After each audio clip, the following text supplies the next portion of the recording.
Saudi अरब ने Lebanon में रहने वाले अपने नागरिकों के लिए एडवाइजरी जारी कर दी है और सऊदी अरब ने अपने नागरिकों से जल्द लेबनान छोड़ने को कहा है।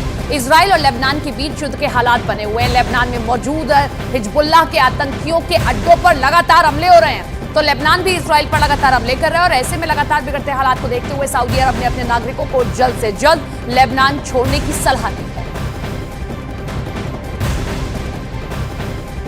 हमास ने गाजा के अस्पताल पर हुए हमले को नरसंहार बता दिया, जिसके लिए उसने इजराइल को जिम्मेदार ठहराया।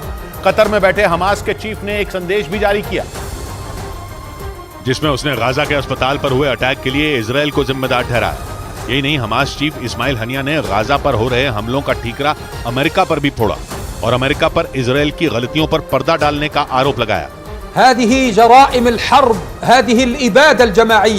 हमास चीफ इस्माइल हनिया इस समय कतर के दोहा में है, लेकिन इजराइल ने गाजा पट्टी में उसके 14 ठिकानों को बर्बाद कर दिया और दावा किया कि इस हमले में इस्माइल हनिया के भाई और भतीजे की मौत हो गई। लेकिन हमास से जुड़े बड़े फैसले लेने वाली संस्था शूरा काउंसिल के सबसे बड़े पद पर बैठा इस्माइल हनिया अभी जिंदा है।